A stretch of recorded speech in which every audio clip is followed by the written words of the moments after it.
आप देख रहे हैं इंडिया टाउन न्यूज, भारत की बात, एक साल बेमिसाल। नमस्कार, आप देख रहे हैं इंडिया टाउन न्यूज़ और मैं हूं आपके साथ मयंक तिवारी। आइए आज के नेशनल पॉलिटिक्स में अब हम बात करते हैं हरियाणा में कांग्रेस की हार पर दूसरी पार्टियों के नेताओं के बयान की। आपको बता दें कि हरियाणा विधानसभा चुनाव में बीजेपी की हैट्रिक जीत ने पूरे आईएनडीए ब्लॉक को बिखरा कर रख दिया है। कांग्रेस की बदतर दुर्गति होने के बाद इंडिया अलायंस के अन्य घटक दल कांग्रेस को नसीहत देते हुए जमकर खरी खोटी सुना रहे हैं। गठबंधन के कई दलों ने कांग्रेस के रणनीतिकारों पर सवाल खड़े कर दिए हैं। शिवसेना ने बड़ा आरोप लगाते हुए कहा है कि कांग्रेस को पता है कि जीत को हार में कैसे बदलना है। इसमें आम आदमी पार्टी, टीएमसी, एनसीपी, जो शरद पवार का जो गुट है वो, शिवसेना, उद्धव ठाकरे गुट शामिल हैं। शिवसेना ने अपने मुख्य पत्र सामना में भी कांग्रेस पर जमकर निशाना साधा है। दरअसल हरियाणा में भाजपा से हार पर आईएनडीए ब्लॉक के नेताओं ने कांग्रेस की नीति पर सवाल उठाए। शिवसेना उद्धव गुट ने अपने मुख्य पत्र सामना के संपादकीय में लिखा है कि कांग्रेस जीत को हार में बदलना जानती है। टीएमसी नेता साकेत गोखले ने कांग्रेस का नाम लिए बिना कहा कि अहंकार और क्षेत्रीय दलों को हीन दृष्टि से देखना हार का कारण बना।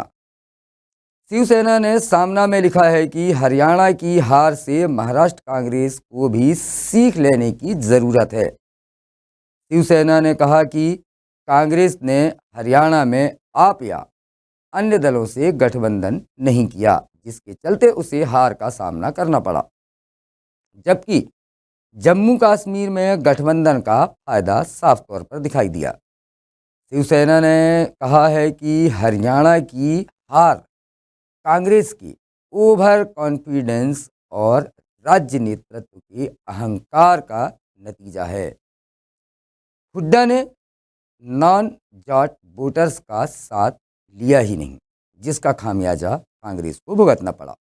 वहीं दिल्ली के पूर्व डिप्टी सीएम मनीष सिसोदिया और आम आदमी पार्टी सांसद संजय सिंह ने भी कांग्रेस पर करारा निशाना साधते हुए कहा है कि हरियाणा के लोग बीजेपी को हराना चाह रहे थे, कांग्रेस में कमी रह गई, कांग्रेस की रणनीति में कमी रही, एकजुटता की कमी रही।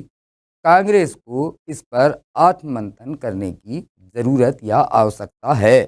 भारतीय जनता पार्टी ने कुछ किया नहीं था, लेकिन उसके बावजूद उसको हराने में कहीं ना कहीं कांग्रेस की रणनीति में कमी रही। हरियाणा उसको हराना चाह रहा था, लेकिन कहीं ना कहीं कांग्रेस को आत्मावलोकन करना होगा कि लोग तो बीजेपी को हराना चाह रहे थे, लेकिन उसकी रणनीति में, उसके चुनाव लड़ने के स्टाइल में, उसकी पार्टी के संगठन, उसकी एकजुटता में कहीं ना कहीं कोई कमी। महाविकास अघाड़ी दल का हिस्सा और एनसीपी की सांसद सुप्रिया सुले का भी बयान अब सामने इस पर आया है। उन्होंने कहा कि ऐसा लग रहा था कि कांग्रेस का परफॉर्मेंस अच्छा होगा, लेकिन वैसा नहीं हुआ। तो अब कांग्रेस से बात करेंगे, उनसे जानने की कोशिश करेंगे कि आखिर क्या गलतियां हुई ताकि फिर से वे गलतियां नहीं करें। और हरियाणा में हमें अपेक्षा थी कि कांग्रेस की सरकार बनेगी, लेकिन जिस तरह से हम अभी सुनने में आए कांग्रेस से कि काउंटिंग स्लो डाउन हुआ है, कई जगह पे डायरेक्टली किसी कैंडिडेट्स अनाउंस कर रहे हैं, तो काफ़ी ऐसे 15-16 सीट्स हैं जहां 50, 100, 200 वोट से वहां लड़ाई हो रही है। मेरे ख्याल से 1-2 घंटे में क्लियर होगा, लेकिन हमें लगा था, जो माहौल दिख रहा था कि हरियाणा में कांग्रेस का परफॉर्मेंस एक्स्ट्रॉर्डनरी होगा, वो नहीं हुआ। तो हम सबको कांग्रेस से भी हम बात करके सीखेंगे कि वहाँ क्या गलतियाँ हुई कि वो फिर से हम वो गलतियाँ करें। हरियाणा और जम्मू कश्मीर के विधानसभा चुनाव नतीजों पर शिवसेना उद्धव ठाकरे गुट नेता संजय राउत ने कहा, दोनों राज्यों का अपना अपना महत्व है, लेकिन भाजपा के लिए जम्मू कश्मीर का महत्व सबसे ज़्यादा रहा। जहां से उन्होंने धारा 370 हटाई, वहां वे हार गए।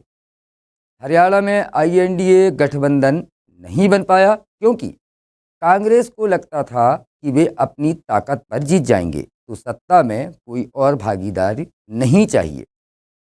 कांग्रेस के जो नेता हैं हुड्डा जी, उन्हें लगा कि वे जीतेंगे। भाजपा ने जो चुनाव लड़ा है वो बहुत ही बेहतरीन तरीके से लड़ा। हारी हुई बाजी भाजपा ने जीत ली है, ये मानना पड़ेगा। और कांग्रेस तो जीत रही थी। देश में ऐसा कोई नहीं कह रहा था कि भाजपा आ रही है, लेकिन भाजपा आ गई, भाजपा को मानना पड़ेगा। बात ऐसी है, हरियाणा के साथ जम्मू कश्मीर का भी चुनाव हो गया।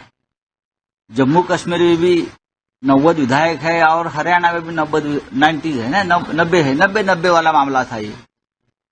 तो एक 190 50-50 नहीं 90-90 हो गया। एक 90 गया इंडिया गठबंधन के पास और दूसरा आया बीजेपी के पास। दोनों स्टेट का अपना अपना एक महत्व है, लेकिन बीजेपी के लिए जम्मू कश्मीर का महत्व सबसे ज्यादा रहा। 370 हटाया तो 2024 के चुनाव में प्रचार का मुद्दा रहा।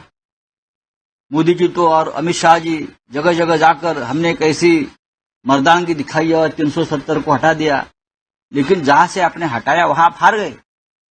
आप देख लीजिए, आप हार गए। जम्मू कश्मीर में हम इसलिए जीते कि वहां इंडिया गठबंधन चुनाव लड़ रहा था, उमर अब्दुल्ला जी के या डॉक्टर फारूक अब्दुल्ला जी के नेतृत्व में इंडिया आघाड़ी का।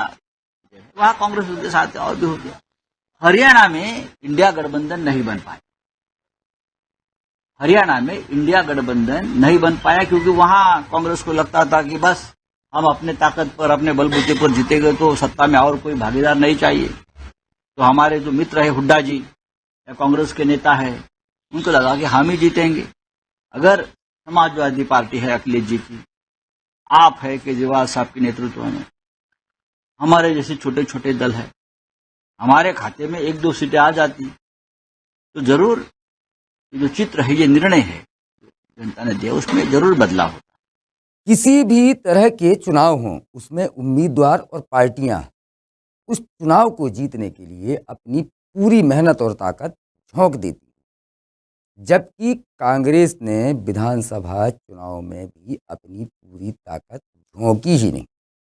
बल्कि इस बार वे विधानसभा चुनाव को जीतने के कई दावे भी कर रहे थे, और जब परिणाम सामने आया तो दीगर पार्टियों के नेताओं ने कांग्रेस पर अब जमकर निशाना साधना शुरू कर दिया है। यही वजह है कि अब कांग्रेस चुप्पी साधे हुए बैठी हुई है। इंडिया टाउन न्यूज के इस नेशनल पॉलिटिक्स में फिलहाल इतना ही। अब मुझे दीजिए इजाजत। नमस्कार। आप देख रहे हैं इंडिया टाउन न्यूज, भारत की बात, एक साल बेमिसाल।